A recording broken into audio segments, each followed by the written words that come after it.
네, 본격적으로 목요일장 정석투자 시작해 보도록 하겠습니다. 오늘 목요일 저녁은요, 봉주 선생님과 함께 하도록 하겠습니다. 봉주 선생님 안녕하세요.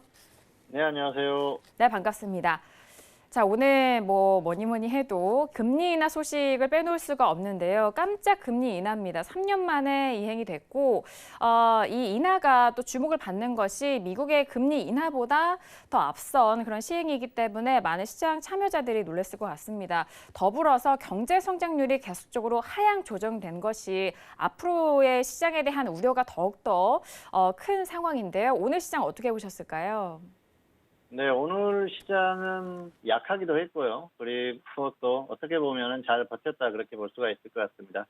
사실 그 장중의 흐름을 보면은 역시 기준금리 인하 소식에 영향을 조금 받았어요. 그러면서 반등을 시도했는데 결국은 뭐 반등이 나오지 않았었죠. 그래서 좀 상당히 약한 모습이 아니었나 생각하고요.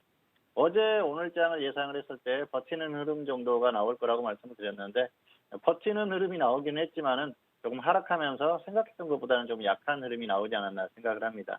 자, 전반적으로 보면은 시장이 약했다 이렇게 볼 수가 있겠는데요. 오늘은 상황이 별로 좋지 않았어요. 기준금리 인하에 대한 어떤 그 기대감 이런 것들이 충분히 있을 수 있겠죠. 기준금리가 인하된다고 했을 때 시장에서 뭐 절대적인 기준으로는 호재이지 않습니까? 그래서 호재도 받아들일 수가 있는데 기준금리를 인하한 이유 자체가 역시 경제성장률이나 이런 것들이 좋지 않기 때문이죠.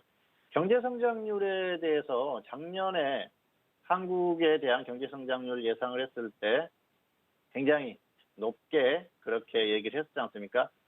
물론 작년보다는 조금 좋지 못할 그런 흐름이지만은 뭐 최대로는 3% 정도까지도 예상을 했었어요. 그런데 그게 조금씩 낮아졌죠. 2.8, 2.7 그러다가 2.6 이렇게 낮아졌는데 결국은 2%대까지도 지금 예상을 하는 그런 상황 아닙니까? 그런 것들이 좋지 않다는 것이죠. 이런 것들은 역시 뭐 반도체 쪽이나 이런 쪽에 영향이 클 수밖에 없겠죠. 반도체가 차지하는 비중이 워낙 크고요. 그리고 한국 같은 경우에는 역시 무역에 절대적으로 의존할 수밖에 없는 그런 국가 아닙니까? 그런 상황에서 일본과의 무역 마찰 그리고 미중 무역 분쟁이 계속 지속되고 있기 때문에 여러 가지 상황이 좋지 않은 것이죠. 다만 일본과의 마찰이 있지 않았다고 하더라도 반도체 쪽의 어떤 업황 사이클 이런 것들을 봤을 때는 좋지 않을 가능성이 높았거든요. 그런데 그런 것들을 전혀 감안하지 않고 경제 성장률을 단순히 좋아질 것이다.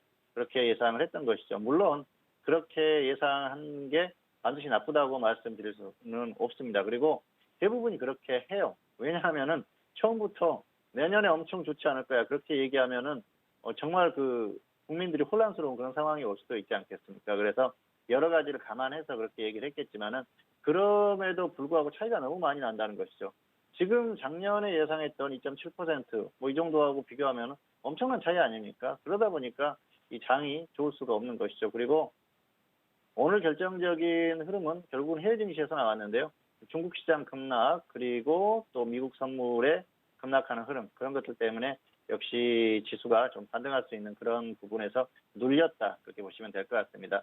어쨌든 시장의 상황이 좋지 않은 그런 흐름이었고요. 운도 없었다 그렇게 볼 수가 있겠죠. 오늘 또 수급적인 흐름을 보면은 기관이 매도를 많이 했고요. 그리고 선물 쪽에서의 흐름을 보면 외국인들이 매수하면서 반등할 수 있었는데 앞에서 언급해드렸었던 그런 그 해외 증시의 흐름 이런 것들 때문에 조금 제대로 힘을 발휘하지 못한 그런 상황이 아닌가 생각을 합니다.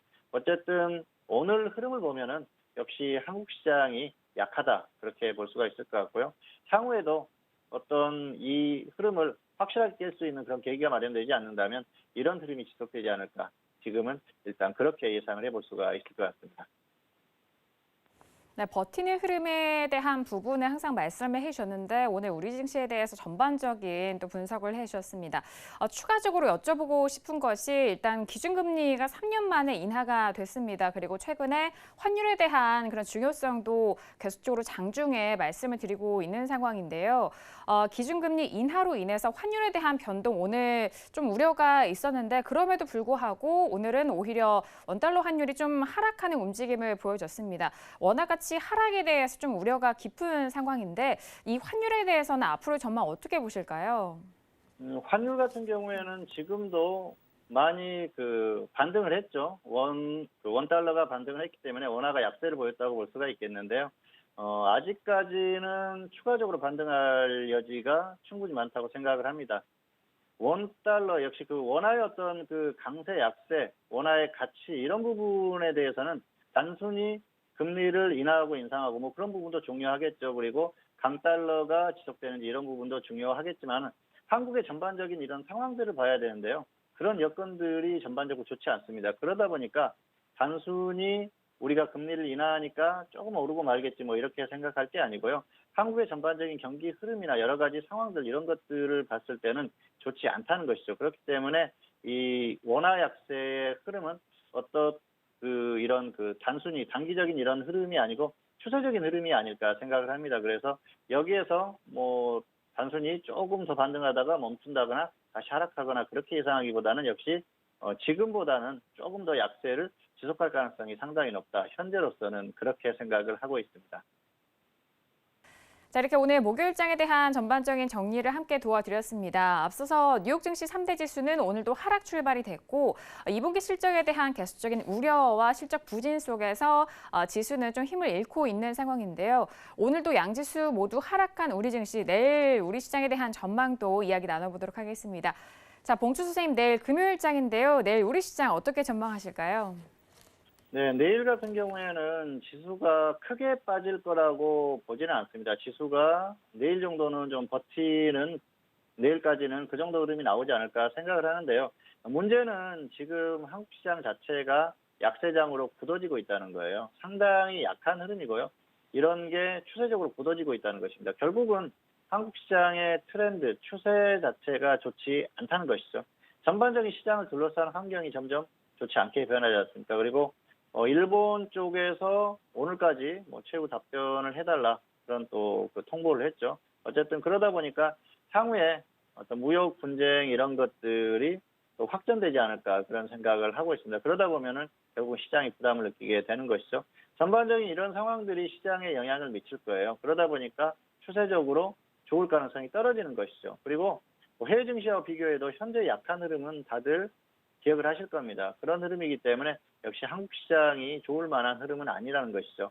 내일 당장 크게 빠지거나 그런 흐름이 나오지는 않겠지만 추세적으로 봤을 때는 결국은 밀릴 가능성이 높다는 것이죠. 어쨌든 그런 부분이기 때문에 지금부터는 이제 관리가 조금 필요하지 않을까 생각을 합니다. 그리고 역시 그 2000선이 꺾이게 된다고 하면은 그때는 속도가 가파르게 될 가능성이 높기 때문에 그때는 상당한 주의가 필요하다고 볼 수가 있겠습니다. 우선 추세적인 어떤 트렌드 자체가 좋지 않다고 하면은 지금부터 관리를 해야 된다 이런 말씀을 드리고 싶고요. 내일 같은 경우에는 역시 조금 버티는 수준, 뭐 그 정도의 흐름이 예상된다. 이 정도로 말씀을 드리도록 하겠습니다.